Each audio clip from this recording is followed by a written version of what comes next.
Sekarang kita masuk ke OVA ya teman-teman untuk bagian ringkasan. Jadi yang pertama adalah setelah tahu tentang OOP dasar, harus ngapain lagi nih? Yang pertama ya seperti biasa ya, perkuat lagi terkait pengetahuan OOP dasar. Jadi jangan merasa cukup dulu, teman-teman baru benar-benar mengetahui tentang OOP dasar aja, belum PPHP OOP lanjutannya ya. Jadi masih ada daftar magic method yang teman-teman harus perlu ketahui. Silakan cek dokumentasi PHP-nya aja. Kemudian terdapat type declaration lainnya ya. Di video kemarin udah dijelasin bahwa tab declaration itu nggak cuman yang dikasih di contoh kemarin, tapi ada banyak. Bahkan teman-teman pun bisa juga mengoper sebuah function di dalam parameter method pada PHP gitu loh. Jadi silahkan dicek lagi tab declaration-nya ya. Menarik tuh untuk digali lebih dalam lagi. Kemudian ada access modifier. Kemarin access modifier itu kita hanya menggunakan public ya. Kita nggak cobain menggunakan protected sama private atau private gitu ya. Nah, teman-teman bisa coba-coba lagi menggunakan access modifier yang protected dan private ya. Kapan harus menggunakan protected, kapan harus menggunakan private. Ya, itu terserah teman-teman lah. Mudah-mudahan aku nggak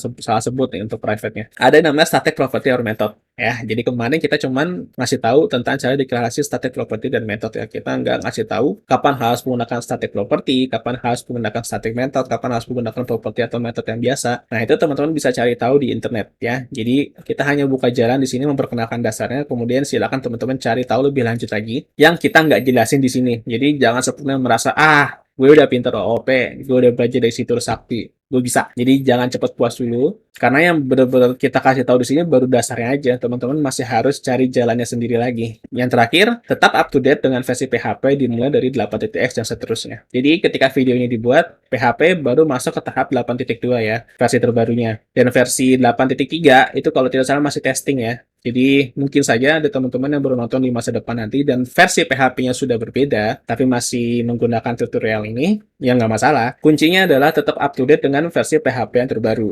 Tapi yang jelas di sini di tutorial ini kita menggunakan PHP versi 7 ya untuk contohnya. Khususnya 7.4 lah. Kita udah pakai yang versi 7.4. Jadi nggak terlalu jadul-jadul amat lah, mudah-mudahan antara 7.4 dengan 8 ya. Kalau misalkan aku contohin yang 8, aku nggak bisa pakai Gloat.io karena Gloat.io itu kayaknya sih masih pakai PHP versi 7.4 ya, belum 8.0. Dan untuk kemarin, untuk mempersingkat waktu pembuatan materi, aku lebih milih menggunakan Gloat.io dan akhirnya kita tetap menggunakan versi 7.4 ya untuk PHP-nya. Jadi intinya sih tetap up to date lah dengan versi PHP yang terbaru ya. Karena di PHP 8 itu akhirnya kita bisa membuat sebuah enum tanpa harus menggunakan library bantuan dari orang. Ya, itu salah satu perubahan yang major sih. Benar-benar membantu banget, kita nggak perlu install library hanya untuk membuat sebuah enum. Intinya, tetap up to date dengan versi PHP yang terbaru. Kita nggak bisa berhenti belajar. Kita seorang programmer, kita harus belajar terus. Ya, pada dasarnya sih nggak programmer doang lah. Semua orang juga harus tetap belajar terus. Setelah perkuat lagi terkait pengetahuan OOP dasar, teman-teman juga bisa cobain bikin sebuah aplikasi yang menggunakan kasus real life gitu ya. Contohnya kayak kemarin di tutorial PHP natif dasar, kita bikin master data mahasiswa sama dosennya. Nah, itu teman-teman coba bikin lagi, tapi menggunakan penulisan OOP, tidak menggunakan procedural programming seperti di tutorial PHP natif. Kemudian, ada beberapa hal lagi yang masih harus teman-teman ketahui sebelum terjun ke dunia framework. Ya, yang pertama adalah konsep MVC. Ya, jadi konsep MVC itu adalah sebuah desain pattern. Ya, teman-teman harus meletakkan file view di folder view, kemudian file class atau sebuah backend-nya di controller, kemudian sebuah query atau backend-nya database itu di model ya. Singkatnya seperti itu. Nanti teman-teman bisa cari tahu lebih lanjut lagi tentang apa sih MVC itu dan teman-teman coba terapkan di project PHP OOP teman-teman. Di sini kita cuma buka jalan ya. Balik lagi ke diri masing-masing teman-teman untuk explore lebih lanjut ya. Kemudian ada Composer. Ya, Composer itu adalah semacam library management lah atau bisa dibilang manajemen dependensinya si PHP ini ya.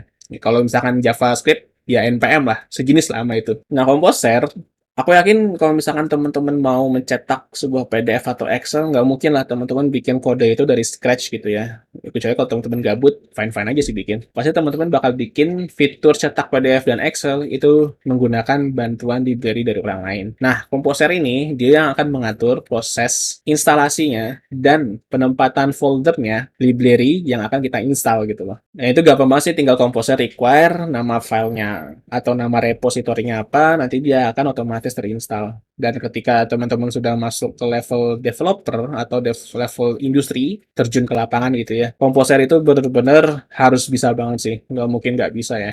Kemudian ada unit test. Nah, untuk unit test ini sebenarnya opsional, tapi nggak ada salahnya kalau teman-teman pelajarin juga. Jadi, sederhananya unit test adalah untuk testing kode kita tanpa kita harus mengetesnya secara langsung ya. Kita tinggal jalanin satu perintah aja, misalkan PHP stan apalah itu, kemudian nanti proses testingnya akan berjalan. Dan itu proses testingnya nggak cuma satu, bisa seluruh fitur yang ada di PHP tersebut. Ya, dan itu benar-benar memudahkan kita ketika kita mengubah sebuah kode, kode kita error apa enggak sih? Ketika kita tes di browser berulang kali gitu kan, ya udah pakai unit test aja. Jujur, unit test waktu di tempat aku kerja hampir nggak pernah kepake sih, dan memang perusahaan aku waktu itu nggak nyuruh aku buat bikin unit test. Aku udah pindah ke dua perusahaan dan dua perusahaan itu nggak ada nyuruh bikin unit test, jadi ya whatever lah. Tapi karena di sini teman-teman udah kasih tahu lebih dulu, silakan teman-teman pelajari unit test dan cara kerjanya serta fungsinya itu untuk apa ya. Jujur itu bakal ngebantu banget sih.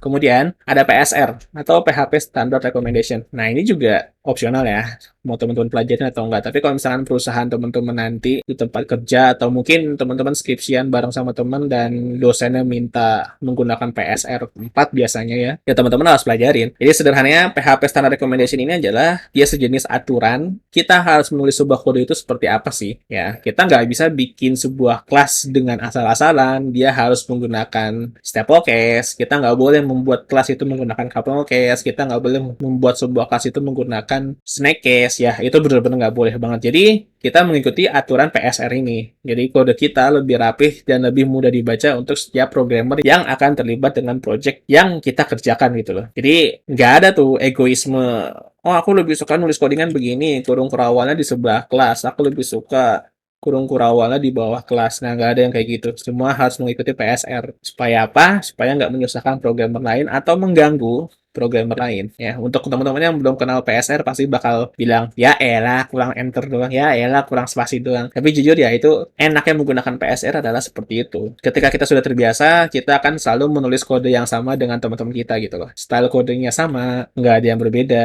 Akhirnya kita seragam dan sama-sama nggak bikin pusing dan enak dilihat. Kemudian yang terakhir adalah menggunakan framework. Ketika teman-teman sudah coba konsep MVC, Composer, Unit Test, dan PSR, nggak ada salahnya teman-teman mulai coba icip-icip framework. Kode Igniter, PHP Cake, Laravel, Falcon, YII, dan lain sebagainya bisa teman-teman coba. Tapi kalau misalkan aku saranin, teman-teman bisa mulai dari kode Igniter, kemudian lanjut ke Laravel. Ya, kalau teman-teman mau coba Falcon, YII, atau PHP Cake, nggak masalah. Tapi aku lebih merekomendasikan teman-teman mulai dari CI, kemudian pindah ke Laravel. Karena kalau sudah terjun ke CI atau Laravel, aku yakin akan lebih mudah sih. Mudah-mudahan dapat kerjanya gitu ya. Karena di Indonesia, CI dan Laravel itu lumayan populer sekali. YII dan PHP Cake memang cukup populer di Indonesia, tapi menurut aku nggak sebanyak CI sama Laravel lah. Jadi silakan teman-teman cobain CI dan Laravel. Ya, tapi ingat, jangan kepatok sama CI dan Laravel aja. Cobain semua, PHP Cake, YII, Falcon, dan lain sebagainya, supaya teman-teman juga nambahin pengalaman dalam menggunakan bahasa pemrograman PHP dengan framework yang berbeda. Ya, itu bisa jadi nilai plus banget. Kalau misalkan teman-teman bisa kuasai semua framework, berarti teman-teman bisa dibilang, ya nggak secara langsung master yang PHP lah. Tapi tetap bukan ketika kita menguasai berapa banyak frameworknya, tapi bagaimana cara kita menguasai konsep dasarnya ya. Kita kembali lagi ke OOP dasar. Kalau teman-teman nggak menguasai OOP dasar atau PHP natif, ya sama aja. Teman-teman hanya bisa menggunakan framework. Ketika teman-teman harus bekerja di luar framework itu, asal katakanlah bikin sesuatu yang berbeda atau bikin library sendiri, teman-teman bakal skakmat. Karena kalau misalkan teman-teman nanti mungkin masuk ke ranah senior developer, aku yakin teman-teman bakal lebih sering membuat sebuah library ketimbang membuat sebuah fitur. Dan library-nya itu harus benar-benar dapat mempermudah pegawai-pegawai atau junior-junior teman-teman yang ada di kantor atau perusahaan tersebut. Dan itu benar-benar ya aku bilang udah level senior banget sih. Ya, jadi kalau misalkan teman-teman nanya ke pendapat pribadi aku, kapan sih kita bakal dipanggil senior programmer? Kapan sih kita bakal jadi senior programmer? Bukan dari waktu, tapi dari teman-teman sudah pernah membuat sebuah tools yang berguna atau belum untuk bawahan teman-teman atau untuk junior programmer teman-teman. Kalau belum pernah, kalau menurut aku sih belum bisa disebut senior. Tapi ya itu pendapat pribadi ya. Ada yang bilang 5 tahun jadi programmer udah pasti jadi senior gitu ya. Ya kita nggak tahu juga. Tapi menurutku kalau teman-teman mau dipanggil senior, programmer, apapun bahasanya, kalau teman-teman belum pernah membuat tools atau library, maka menurutku teman-teman belum bisa dipanggil senior. Sekali lagi, itu pendapat pribadi, jangan dibawa secara personal nih. Nanti malah pada debat di komentar lagi. Nggak guna sih debat di komentar, udah sama-sama belajar aja. Nggak apa-apa. Mari kita berkembang bersama-sama. Tujuan kita sama ya, kita mau jadi programmer yang lebih baik. Tidak perlu saling menjatuhkan, tidak perlu memperdebatkan suatu pendapat. Mari sama-sama belajar. Oke, mungkin itu aja what's next-nya. Dan silakan teman-teman pelajari lagi apa itu OOP dan lain sebagainya lah. Jadi sekali lagi kita cuma buka jalan, sisanya kembali ke masing-masing diri teman-teman sekalian. Thank you banget yang udah nonton sampai offline juga ditonton. Ini cuma sebuah what's next saja atau kesimpulan. Jangan cepat puas dan terus belajar.